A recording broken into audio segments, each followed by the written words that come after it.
ఏపీలో శ్వేతపత్రాల వరుస విడుదల, రాజకీయ పరంగా వైసీపీ టీడీపీల మధ్య మాటల యుద్ధం. వచ్చి నెల రోజులే అయ్యింది. పూర్తిగా వీళ్ళ తప్పులన్నింటినీ కూడా ఎండగడుతున్నాం, శ్వేతపత్రాల రూపంలో ఇస్తున్నాం, ఢిల్లీ వెళ్ళాం, అమిత్ షా గారికి చెప్పాం ఇక్కడ తప్పులన్నీ, నిర్మలా సీతారామన్ గారి దృష్టికి తీసుకువచ్చాం. రేపు బడ్జెట్లో ఆంధ్రప్రదేశ్కి మంచి కేటాయింపులు జరిగే విధంగా చర్యలు తీసుకోవాలని చెప్పి ప్రధానంగా మాట్లాడిన అంశం. మరొక వైపు చంద్రబాబు నాయుడు గారు ఢిల్లీ నుంచి వస్తుంటే పవన్ కళ్యాణ్ గారు ఢిల్లీ వెళ్తున్నారు. మరి ఇందులో ఏ అంశాలు ముడిపడి ఉన్నాయి? చాలా కీలకంగా మారుతున్న పరిస్థితి. ఒకప్పుడు పవన్ కళ్యాణ్ వేరు, ఒక్క స్థానంలోని గెలవని పవన్ కళ్యాణ్ వేరు, ఇప్పుడు ఉప ముఖ్యమంత్రి హోదాలో అస్థిని వెళ్తున్న పవన్ కళ్యాణ్ పరిస్థితి వేరు. చాలా ఇంట్రెస్టింగ్గా మారుతున్న అంశాలు.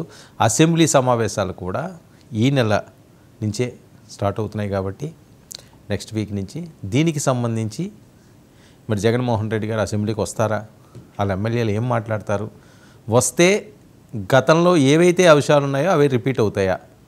ఎందుకంటే ఎప్పటికప్పుడు ఇచ్చేస్తుంటాం అని చెప్పి కొంతమంది నాయకులు మాట్లాడే పరిస్థితి, అన్నీ ఖచ్చితంగా రిటర్న్ గిఫ్ట్లు ఉంటాయి అని.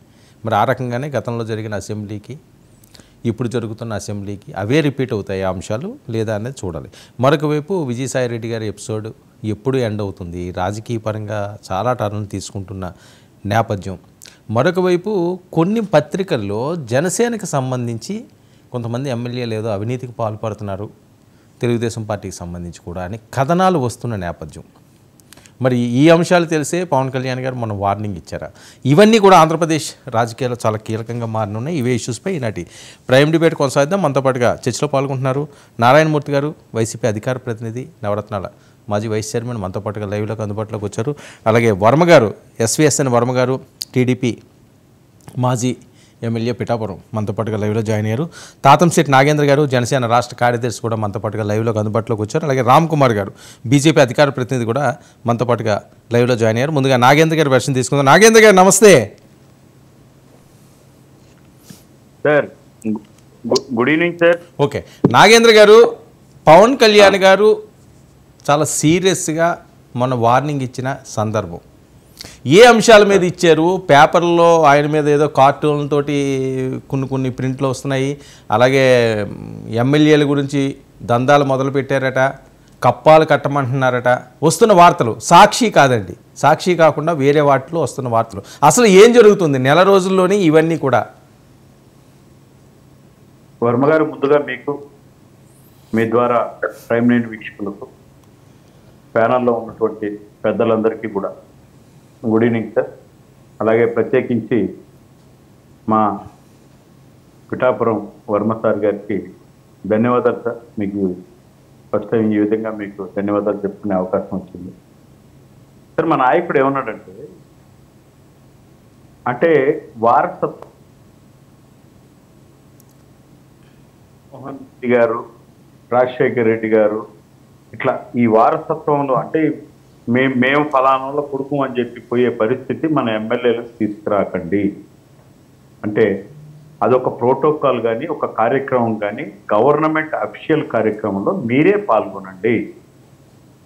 మీ కుమారులు కానీ లేదంటే మీకు సంబంధించిన వాళ్ళు కానీ వెళ్ళి పాల్గొనేది అది ఆ పనులు చేయొద్దండి అనేది. అంటే ఇక్కడ ఒక నెలకే ఏమైపోయిందంటే వైసీపీ వాళ్ళు 5 సంవత్సరాల వాళ్ళ అవినీతికి అంటే ఇంకా హద్దులు లేవు, చెరిపేసిన. ప్రపంచంలో ఇంతకంటే అవినీతి పరులు లేరు. లైక్ ఎగ్జాంపుల్, నిన్న మా నాయకుడు ఢిల్లీకి వెళితే అక్కడ లిటరల్గా ఆయన అంటే మా అందరికి కూడా నిజంగా కంటతడి పెట్టారు. అంటే ఒక విజయం అనేది, ఇంత గొప్ప విజయం ఎలా సాధించారు మీరు ఓటమిని ఎదుర్కొని, అంటే ప్రజలకు ఎంత చేరువలో ఉంటే ఇంత గొప్ప విజయం వచ్చింది, చాలా గొప్ప. అంటే ఆయన వింటూ ఉంటే ఎంతసేపైనా వినాలి. అంటే వైసీపీ పార్టీ అనేది మనకు రాజకీయ ప్రత్యర్థి కానీ శత్రువులు కాదు. ఇలాంటివి కొన్ని అంటే మమ్మల్ని అందరినీ అంటే అంత అద్భుతంగా తీసుకెళ్ళడానికి, అంటే మనం ఎటువంటి సమాజాన్ని నిర్మించడానికి ముందుకెళ్తున్నాము అని ఆయన ఒక చెప్తూ ఉంటే ఒక్కొక్కటి ఒక కావ్యంలా, అంటే అంత గొప్పగా అందరం స్వీకరించాం, అందరం అనుసరించడానికి సిద్ధంగా ఉన్నాం. దీనికి ఏంటంటే ఆయన వార్నింగ్ ఇచ్చాడు, దీంట్లో అప్పుడే అవినీతి స్టార్ట్ చేశారా, వాళ్ళు ఎవరు ఎక్కడ ఎట్ట తీసుకెళ్తున్నారు సార్ సమాజాన్ని? నేనేమంటున్నానంటే పట్టుమని 10 మందికి గెలిచకుండా తలకాయ ఎక్కడ పెట్టుకుంటారని ఎప్పుడో రాజశేఖర రెడ్డి అడిగినట్టు వీళ్ళు నిజంగా ఓటమిని విశ్లేషించుకోలేని వాళ్ళు. నిజంగా అంటే మా నాయకుడు మాట్లాడకూడదు అన్నాక ఒక చిన్న పదం కూడా మాట్లాడలేకున్నాం, సిగ్గు లేకుండా అని కూడా అనలేకున్నాం. వద్దు మనం వాళ్ళు తిట్టిన ప్రతి తిట్టుకు ఒక 3 అభివృద్ధి పనులు చేసుకుంటా పోదు అంతే అని చెప్పి అంత గొప్పగా చెప్పాడు. నేనేమంటున్నా అంటే మీరు పట్టుమని 10 సీట్లు 11 సీట్లు గెలిచి వాళ్ళు కూడా ప్రజలను గాలి కుదిలేసి ఈరోజు పులివెందల్లో గెలిపిస్తే ప్రజలు పులివెందల ఇక్కడ కంటే బెంగళూరులో ఎక్కువ ఉన్నాడు ఆయన. మీకు అందరికీ తెలిసిన విషయమే కదా. ఏం చేయాలి పులివెందల ప్రజలు? వరుసగా గెలిపించుకుంటున్నాం మా నాయకుడు అన్నట్టు. మీ ప్రజలు గెలిపించిన దానికి మీరు రండి, క్షేత్రస్థాయిలోకి వచ్చి మీరు ఈ నెలలో ఏ సమస్యలు గుర్తించినారు, ఏం చేశారు? ఒక్క ఎమ్మెల్యే బయటకు వస్తున్నాడా? లేదే. మీరు ఓకే, మీరు పౌర సరఫరాల్లో ఇలా ముందుకెళ్తున్నారు, దీంట్లో ఇలా మీరు ఒక కన్స్ట్రక్టివ్ విమర్శ చేసుకుంటారు. కాదండి, బయటికి వస్తే నాగేంద్ర గారు మీరు భయభ్రాంతులకు గురి చేస్తున్నారట, దాడులు చేస్తున్నారట, అరాచకాలు సృష్టిస్తున్నారట, అందుకని రాలేకపోతున్నారేమో వాళ్ళు. ఏం చేస్తాం సార్? వాళ్ళు పెట్టిన ఒక ముద్దుకు ఒక 2 ముద్దులు పెడతామేమో. ఆయన నెత్తిన ముద్దు పెట్టాడు, ఈపుని రుద్దాడు. మేము ఆ ఈపుకు మేము ఉన్నాంలే, ఎన్డీఏ కూటమి ఉంది, బీజేపీ టీడీపీ జనసేన ఉంది, జగన్మోహన్ రెడ్డి రుద్దిన ఈపు కాదు, మేము తడుతున్నాం అని చెప్పి ఒక భరోసా ఇస్తామేమో. అంతకు మించి ఏముంది సార్? నేను అడుగుతున్నాను, మీ ప్రజల ఇప్పుడు చాలా మంది 11 మంది ఎమ్మెల్యేలు ఉన్నారు కదా, వాళ్ళు గెలిచారు కదా. మళ్ళీ ఇప్పుడు కొత్తగా కొంత వాళ్లే దౌర్జన్యం చేస్తున్నారు. నేను ఒక వీడియో పంపుతాను మీకు. నేను ఎవరో ఒక ఆమె ఏం సీట్లు తక్కువ వచ్చినంత మాత్రాన కళ్ళు తిరుగుతున్నాయా, పోలీసులను ఎవరో ఒక లేడీ మాట్లాడుతుంది 40% ఓట్లు వచ్చాయి మాకు అని.